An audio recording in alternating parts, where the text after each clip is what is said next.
load which you want to hear again and again. All right, welcome back to another episode of the In Between Overs podcast. We're your host of today's play. As always, I'm Tehran. And I'm Ishan. Okay, I'm ready for day two. After that final over, I just want day two to get started right away. Konstas, Bumrah, I can't wait for that battle. It's gonna be spicy. Scenes throughout the day, and what a way to end it off. And no, it wasn't a wicket at the end of the day. It was the last ball of the day that got the wicket, which is, I thought, a perfect way to end it off. You had the highs and lows, starting from the beginning, starting from even people say before the toss. There's a lot of chatter going around in both the Aussie and Indian camps, but what a day at Test cricket. And to your point, what a wicket to set off a great beginning Test 2, which should start in a few hours. Yeah, it was an amazing topsy-turvy day, especially if you're an Indian fan. Great day to watch as a cricket fan. Knew some people at the stadium. They said the atmosphere was amazing. The vibes are great. And it seemed like a great day of Test match cricket. So let's get into it. So let's start right from the top. So start off with the toss.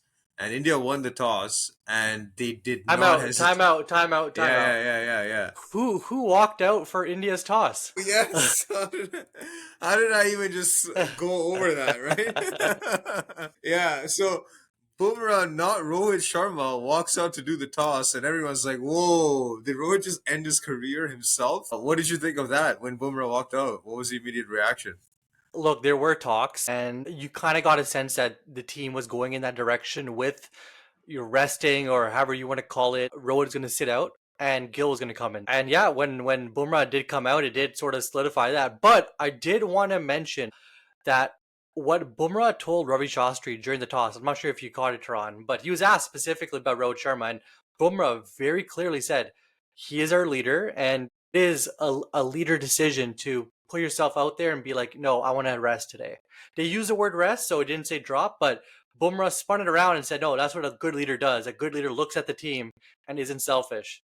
So I think that was nice, but Tehran, what does it say about Rohit Sharma and his future as a Test match cricketer? I don't know, man. I don't know about what Bumrah said, and I feel like it's a straight up drop. Like, he's been playing like shit the entire series. Like, come on. Like, I know you're being nice and all that stuff, and they're trying to put it under the carpet as fast as they could. But no, he just got dropped. I think it was the right decision. I think his future for test matches is done as well. I think his future in Indian cricket is done because he retired T20. I think it's just the one dayers that's left.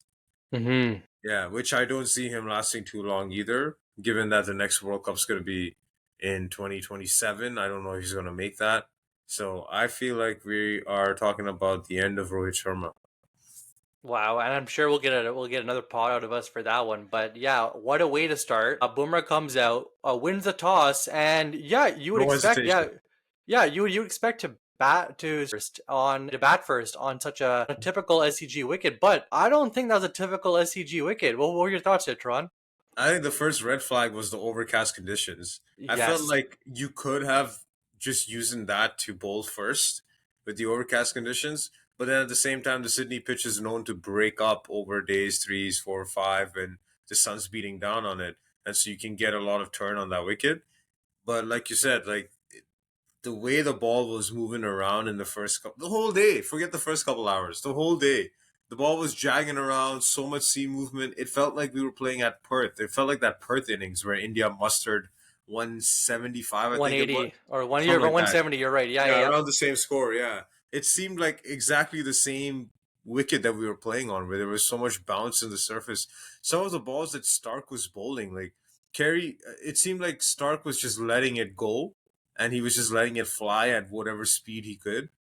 And Carey was collecting almost everything above chest level, like almost everything.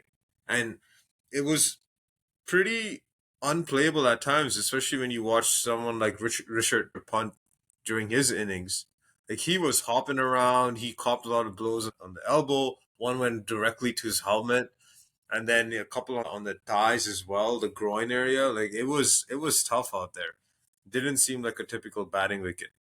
No. And I think the telltale sign of all that is when great players are getting body blows. It wasn't just one player, and it wasn't just one bowler doing the body blows. Even Cummins, inflicted a few as well from his side. Cummins, Stark, and yeah, even Boland got a few hits as well. So all the bowlers were getting the ball to move around. And yeah, when a international batsman is missing the ball and the ball's hitting them on their elbows or their thighs, that is a telltale sign. And to your point, it is not a typical SCG wicket, and it looks like at the end of it, it was a good toss to lose for Australia.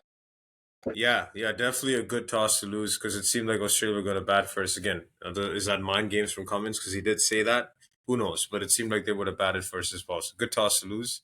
So India come out to bat. Yashasvi Jaiswal, KL Rahul get into the business. It looked like they wanted to play the first couple hours as they've normally done in the series. But KL Rahul unfortunately found the field there. It was a good shot. He just a lot Soft loss of dismissal. concentration, soft dismissal, yeah, for sure.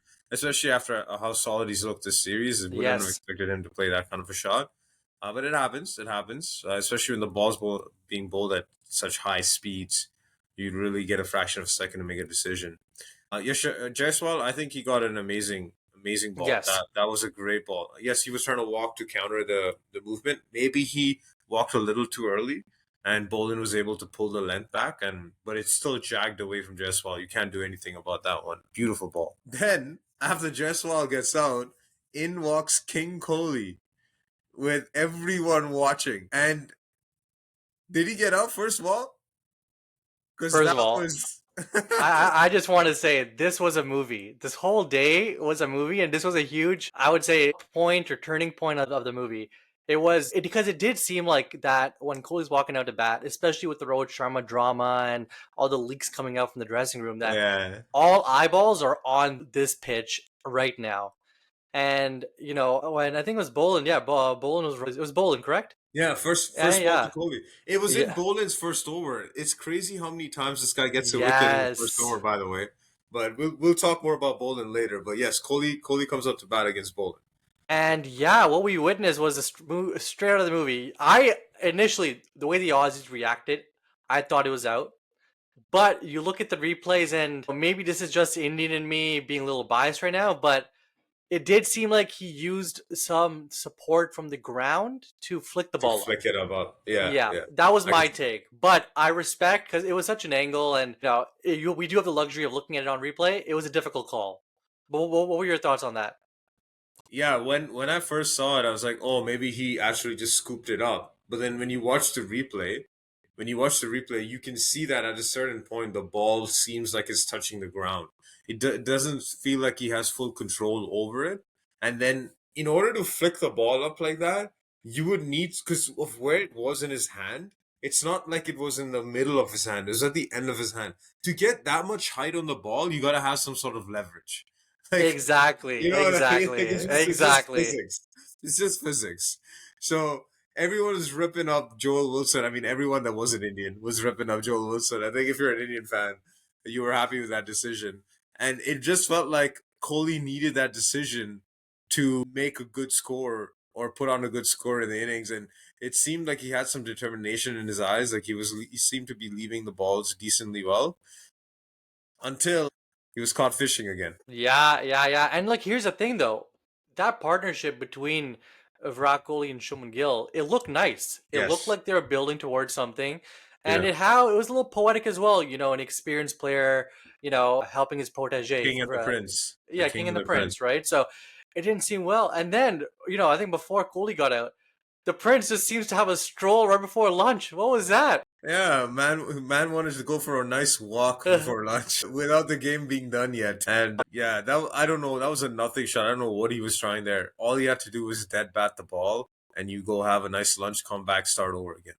That was so unnecessary. It's the last ball. I don't know if Smith got into his head because I don't know if you saw, but Smith was on the The sub telly. mic. Yeah, oh, Oh, he sorry, the caught it telly on after. something. Yeah, he was on Yeah, telly yeah. after saying how he was saying something to Gil right before that. So it may have played into Gil's mind, and well, it worked. He got out. India went into lunch 3 down. What would have been an even Stevens session ended up being Australia ahead. Yes, yes, and that's I think the crux of this test match was wickets right before a big break, right? So you started off with that with the Gill, and then yeah, we mentioned this earlier. Goalie, how does he get out? Typical fashion again. Yeah, typical fashion. Caught, gone fishing. Gone fishing. Oh my gosh, he loves fishing in Australia. He loves fishing in Australia. That's for sure. The two places he loves to fish: Australia and England. Oh my gosh, he lives in England now. And he lives in England now, and the next big series is in England. Oh my gosh, So you can't. continuous fishing for King Kohli. His next career for sure. Yeah, but then unfortunately they get out. But India does have some good batting power. In comes Rishabh Pant. Or wait, was that Rishabh Pant? Because it did not seem like Rishabh Pant was playing the way that Rishabh Pant usually plays. Yeah, it seemed like he was scolded at. Like you know when you're in school, like I went to a private Indian school growing up, and so when you're in trouble, right, you're taken to the corner, you're spoken to, you may or may not be given a little bit of some light pastings, and then after that, you kind of have your tail behind your back, and you're kind of like try to make sure you don't do anything wrong, and that's what it felt like Punt was in. Like he was in that mode where he was told, hey, like you got to smarten up. That's what it felt like. Like it felt like, I mean, he said after in the presser after that, sometimes you need to play, what is his exact words, you need to play sensibly, something along those lines. I'm like, where was this last test match? Why are you choosing to do that now? And I feel like in this innings we needed him to attack I because know. India was going nowhere. The run rate was below 2 and over at times. And at one point, Jadeja and him had the partnership going, and they were 50 overs in, and India barely got to 100. And you're 50 overs in already. Yeah, no, no, they had to find a way to break the shackles because to your point, the bowlers were bowling so well, and you do at some point in a test match have to exert some pressure on the opposition. And Rishabh Pant is a player that has done that, and you kind of did expect him to maybe, put some pressure on a bowler, perhaps even Bo Webster, to take him down, because you know that Rishabh Pant has the confidence to do that. But yeah, it looked like he unfortunately, perhaps changes perspective on how to bat right now. But it did seem like, and I think this was said on comms, like it was a bird in a cage, looks beautiful, it's still doing its thing, it's still singing its song, but it's not free. So it was, at least from my end, I want to see some freedom from Rishabh Pant just because that's how he plays, right? And that's what works for him. But it was different, and he did. I think his partnership with Jadeja was super important because you did have to make those runs. But I think just as typical as the other batters, it was disappointing. Yeah, he did fight very hard though, and you could argue that the pitch maybe had a impact on that because he did get hit quite a bit. Oh, We spoke quite a about bit. this offline. He got hit on the elbow, he got hit on the arm, he got hit on the face and the grill. He got hit everywhere. He got hit in the groin, and he still was able to keep pushing through, pushing through, pushing through. And I felt like at times when he got a chance to break out, he did, like the six against Bo Webster, right? That was a classic punch, step out and smash it right over your head. So he did show signs of it. It seemed like he was getting into the groove again with his dismissal. He was going for a shot. I think the ball was there. I just think the execution of the shot wasn't there. I think it was validated to play that. The ball wasn't the greatest ball, and he just didn't execute the shot properly. Yeah, yeah, no, to your point, exactly. Much rather see him getting out, playing a shot than perhaps a forward defense. Yeah. But again, Bolin was bowling, and he got a crucial wicket, and I think that was a theme throughout the day. Yeah, yeah, good transition to talk about him. Scott Boland was on fire. I think at one point he was bowling. His economy was less than 1 and over until Bumrah smacked him for two fours, two back-to-back fours, beautiful fours. And I think there's another leg by or buys that went after. So I think he gave away like 12 runs in that 1 over, Yes, which yes. is what he gave pretty much the entire day in the 15, 17 overs he bowled before that. So he was absolutely on fire. It was like a tailor-made pitch and conditions for him, for his style of bowling, because he's a classic length and line. Like he'll come in same speed, same repeatable action, very much like a Josh Hazelwood. You give him a napkin or just a little coin area, and he'll hit that little napkin every single ball, and that's what he did. and he was getting the ball to jag both ways, left, sorry, in swing and outswing, or it was very troublesome to play, given the way he got Nitish Kumar Reddy out. Yes. I had high hopes for him to work off of where he left off in the last match, and to get our first ball sucks. But again, beautiful ball. You can't do much about that. Yeah, no. Boland was incredible, and yeah, he was the main difference. You had Stark who was doing Stark thing, Cummins as well, bowling great, but Boland was. I think he really put the pressure on India, because not only was he holding up an end in terms of no runs, but Hmm. also in terms of there's chances, because I think there's maybe one or two drops as well, off Boland's bowling. I think maybe it was just one right from Jadeja and Yes, that's right. Smith has yeah. this weird thing of like taking unbelievable catches and then dropping absolute sitters. Yeah, he's done like a few times this last series, right? So Yeah, yeah. it's a little, but yeah, he's taken a few great catches as well. So now interesting there, but yeah, unfortunately, yeah, India's batting. I say either the bowling was great, the pitch was obviously doing its things, but maybe a little under par. What did you think? Yeah, I feel like they needed to get to at least 200, maybe 250 total. I think 185 is slightly under par, but we don't know what's going to happen until the other team bats. Australia's 3 overs in, they already one down. So who knows? Something may turn around for India.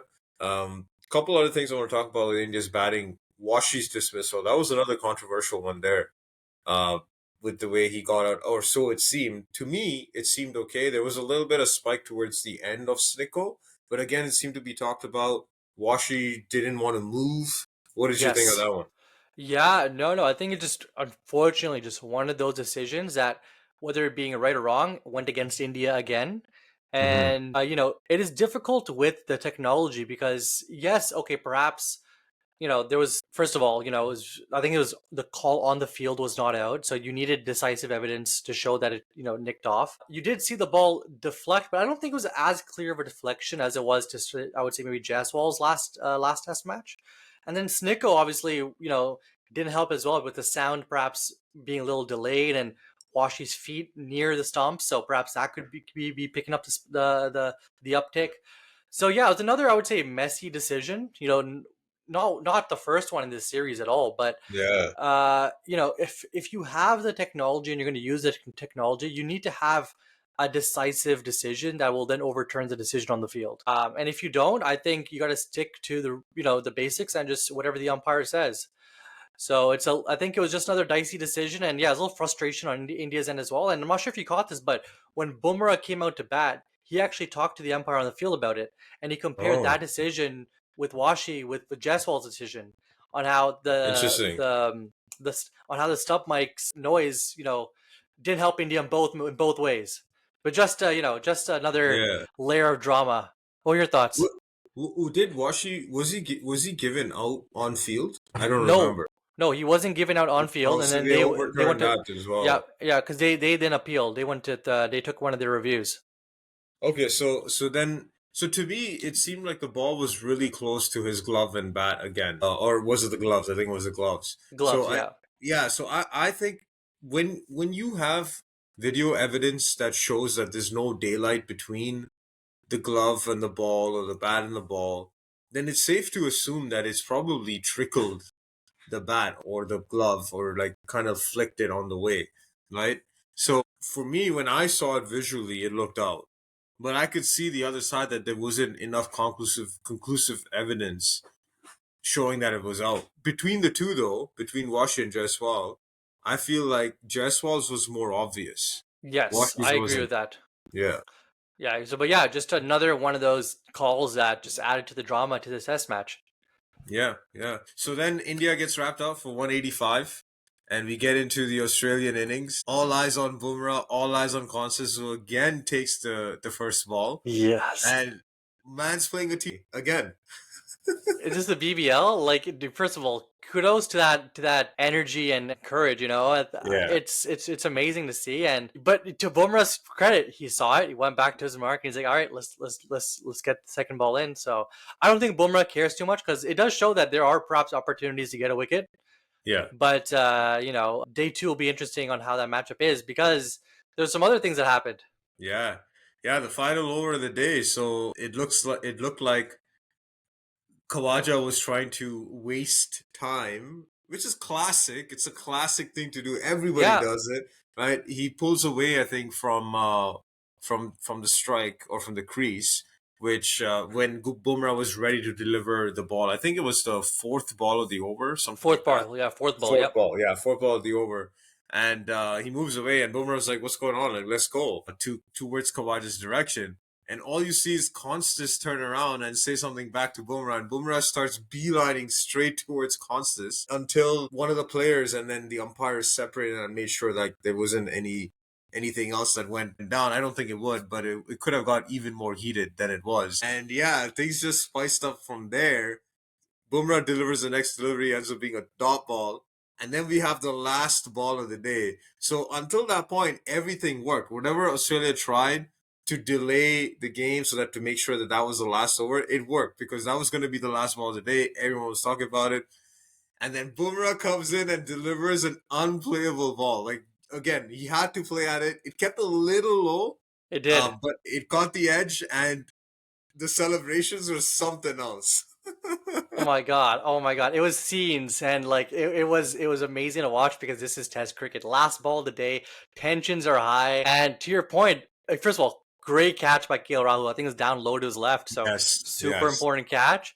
And then yeah, it was amazing to see sort of just a straight 65-degree turn looking at Konstas. I don't think there was Konstas didn't look back. He didn't look back. He because he just he just started taking his gloves off, put his bat under his armpit, and he was just going towards the dressing room. But then He what knew I he could loved say is, anything in that moment. but what I love is, if you recall, Kohli's at, I think, one of the slip positions. He runs around the wicket just so he can go past Konstas and just yell. So it was nice to see them sort of let the youngster know what had just happened. Yeah, I think I watched that replay like 3 or 4 times, watching all the players, all the different players come towards Constance. Because it wasn't just Virat, it was also Prasid Krishna. I think he was around. Yes, yes, yes, I yes, think it was around mid on, and then even he came and he looked at him and started like going at him because I think they may have beef from the Australia A games, right? The Australia A yes. India A games. So he probably knows him well from that perspective. So that was really cool to see. And if anything, whatever Constance did has sort of it seemed like it energized and reinvigorated India. And now India's going to come out hard, especially against him, if not the entire Australian batting. Yeah, yeah, and I think we have to try to remember this test match. This is not Rohit Sharma's captaincy anymore. This is Bumrah's Yeah. captaincy. Bumrah captained the first test match. They were aggressive in the way they played in the field settings. And I think Bumrah, alongside Virat Kohli, because, now unfortunately, fortunately, depending on how you look at it, he is one of the senior players now that you have to look at, because Rohit Sharma is not there anymore. And both of those players are super aggressive leaders of the team. So I don't expect anything different than what we saw in the last few overs of today. I expect, aggressive bowling, some chirp and chat as well. And I really think that this is what India needs to get a winning result, because, as we all know, India can't really play for the draw, or they got to play for the win to sort of retain the trophy. Yeah, yeah, 100%. So that's a great segue into the slot sweep prediction for day two. So are you going with that then? What are you going with? I'm going with Australia all out for 137. Woo! Nice, nice, I nice, think nice. I think I think Prasid Krishna is gonna have a great spell. I think, there's energy now. He's been waiting to sort of, put on a show for a while. And he's fast. He's fast He's too and fast. Yeah, he's tall. fast, tall. So I think he might be able to, hopefully, put some pressure back on the Aussies and get a few wickets. Yeah, I like that. I think Australia's going to end up below India's target as India's score as well. I don't know what it's going to be. I'll take anything under 185. I don't want them to cross the 185, and I don't think they will because I think there's a lot of life in this wicket still, and I think India's going to extract it. The key wickets for me is going to be Steve Smith and Travis Head. We need to Yes. knock them over ASAP. I feel like Steve Smith has done enough in the series that he's due for a low score, so I fingers crossed it's a low score Law and of we get averages. Law of law averages. of averages, baby. Travis Head, I don't know. He had a lead last test match, so I'm a little fearful of him, but I guess we'll have to wait and see. And that's a great place to wrap it up for today's play. That stumps. Don't forget to like and subscribe.